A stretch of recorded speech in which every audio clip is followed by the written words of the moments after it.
In this video, we will be discussing shape, center, and spread of distributions, and this presentation is designed to assist middle school math teachers.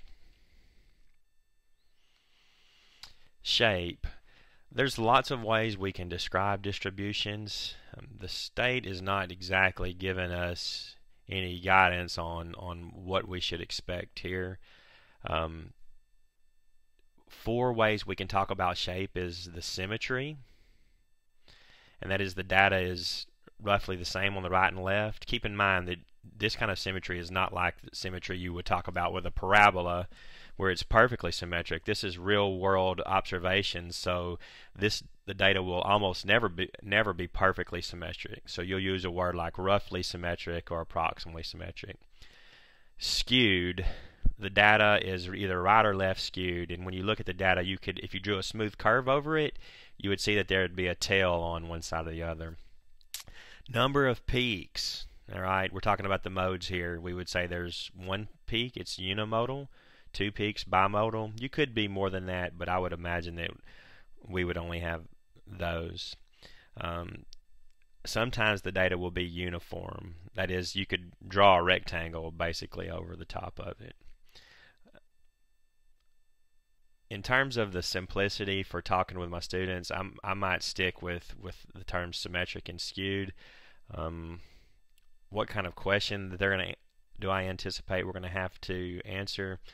I honestly, this is just my opinion, but I would suspect that they won't be asking us too many questions about the shapes of distributions. Alright, here's some examples of shapes. This is a distribution that is symmetric and one peaked, unimodal. Alright, it's sort of, you know, your typical bell-shaped. It's not quite a normal distribution, but it could be close to it. So I would, if I were having my students describe this, I would say this is approximately symmetric. This distribution you can clearly see as a tail to the right. It's right skewed. These observations to the far right are could possibly be outliers. Okay, you see most of the mass of your data is over here on the low side. This is a skewed right distribution. This distribution is bimodal. You see the two peaks. Now again, this one is certainly lower, but it is a peak in the distribution, and if you drew a line down the middle, it wouldn't be the same on the left or right. I might also call this distribution right skewed. If you drew a smooth curve over this, you would see a tail to the right side.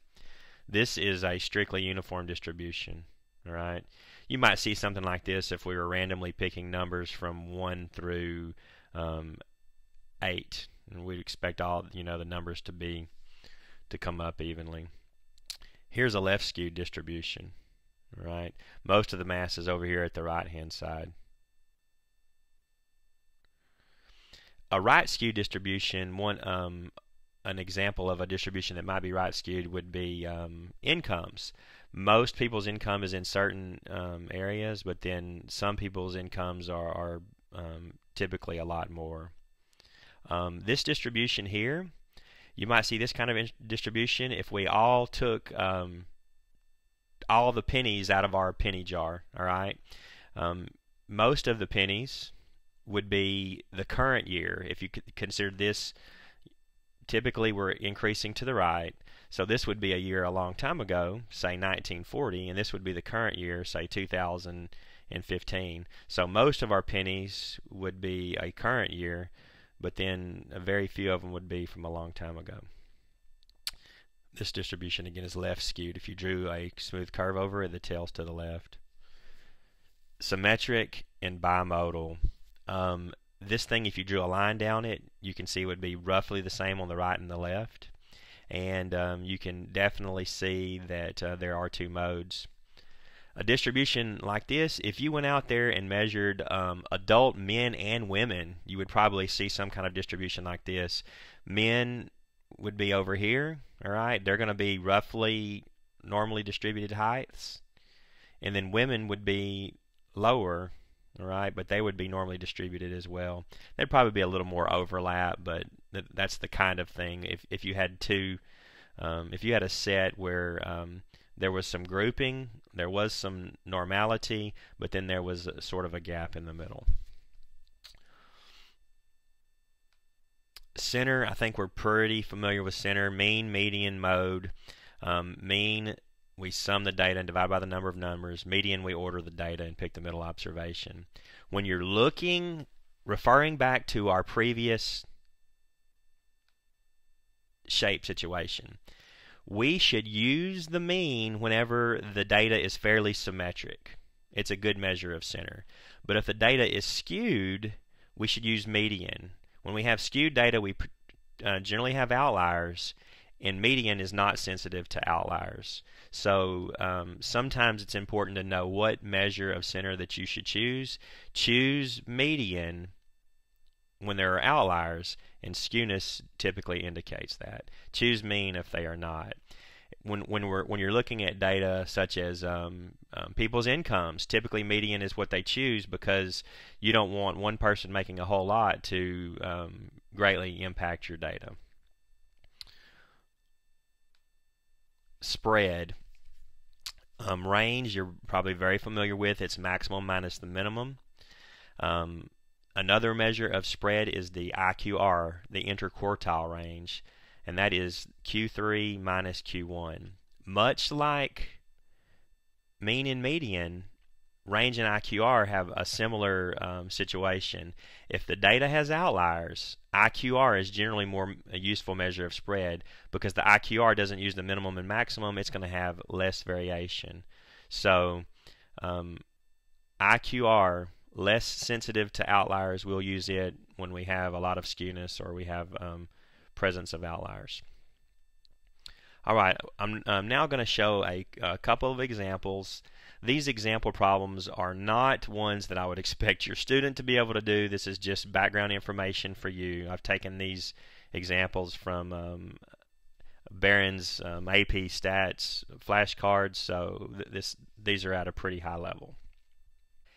Given these parallel box plots, which of the following is incorrect? So the first thing I want to do is compare these two box plots. If you want to try to answer this problem, press pause and give it a shot, and then you can come back and press play again. Alright, I'm going to compare these two distributions. When we compare shape, center, and spread. Well, distribution A and B have fairly similar shapes. They're probably both symmetric. You can see a lot of symmetry here. If you drew a line down A, it would be the same on the left and the right.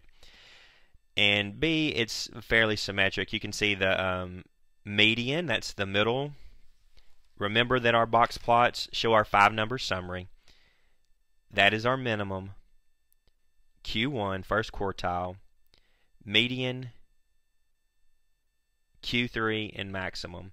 In B's case, the median is slightly closer to our minimum value, so it's not quite as symmetric, but it perhaps both of them are fairly symmetric. A box plot is not the best tool to use to judge your shape, but you can sometimes get a rough idea.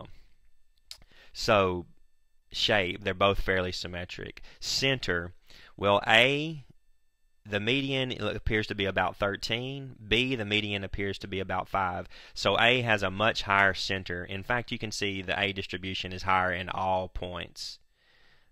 These numbers are obviously much greater than this one. Spread. Two measures of spread. One is the range, that is the maximum minus the minimum. Well, B's range is 8 minus 2. The range for B is 6. A's range is 16 minus 10. The range for A is 6. So they have equal ranges. Now let's look at their IQR. That's Q3 minus Q1. Well, here that's 6 minus 4, or 2 for B. And for A, 14 minus 12, 2 for A. So they have equal spreads when looking at range and IQR. So these distributions are fairly similar. It just looks like A has been shifted over to the right. Imagine if we took all of B's values and added some fixed number to them, we might get something similar to A. Not exactly the same because we noticed about the median, but fairly similar. So answering these questions, the ranges are the same. That's true. We're looking for incorrect. IQR are the same. That's true. Both sets are skewed to both lower and higher values. No, A is almost certainly symmetric, so I think that C is incorrect. Set A may not be symmetric. No, it looks pretty symmetric. Set A may have 100 times as many values as set B. One important thing about the box plot to know is it gives you no information about the size of the data set. We have no idea how many observations are present in A or in B. So I believe that C is correct in this case. There we go, C. And it shows how we calculated the range. There's no such thing as being skewed to both sides. That's important to know. All right, we're skewed one way or the other. All right. And here, box plots say nothing about actual numbers of values. Okay.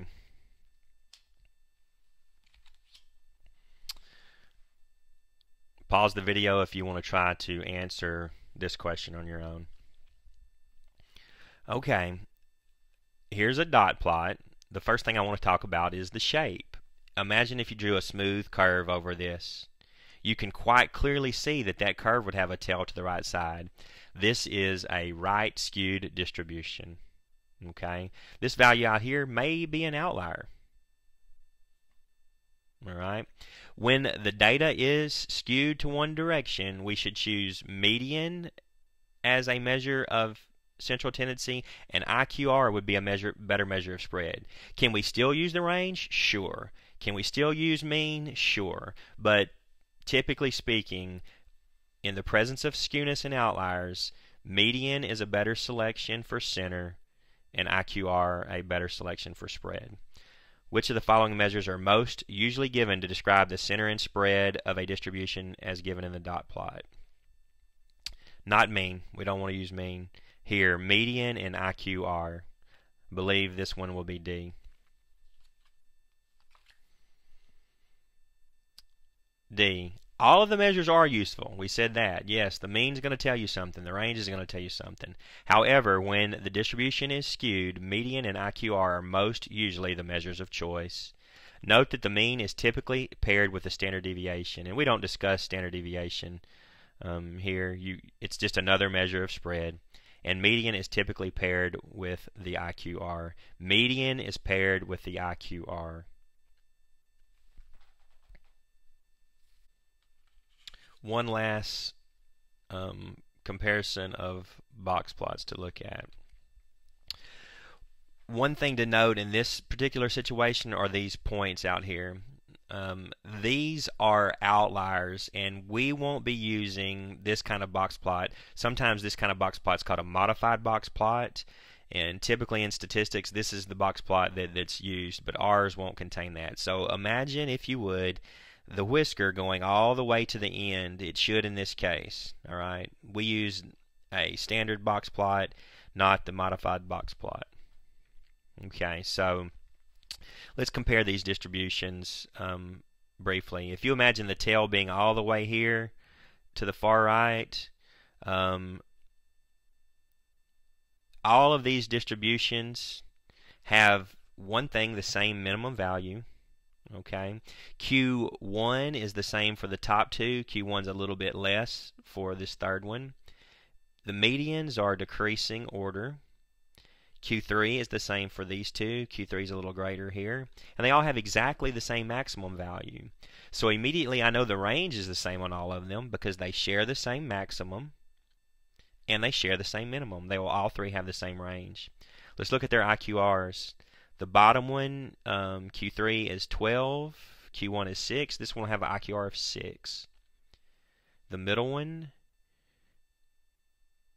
12 and 8, so it has an IQR of 4. And you can just visually see that this box is shorter than this one. This one is less variable by IQR. The IQR is lower.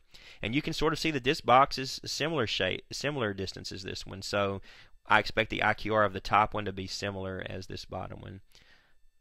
Top value 14, Q3 that is. Q1, 8. 14 minus 8, 6. So the IQR on the top one and the bottom one are the same.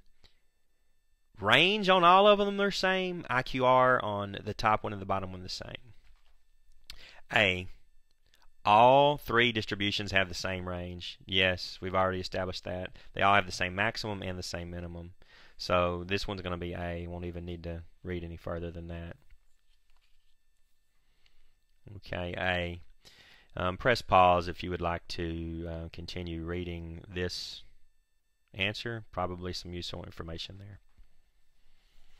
Okay, that will conclude this video. If you didn't watch the previous video about stem plot and making a box plot, you should. Be helpful information, and we'll also talk about how to find the 5-number summary.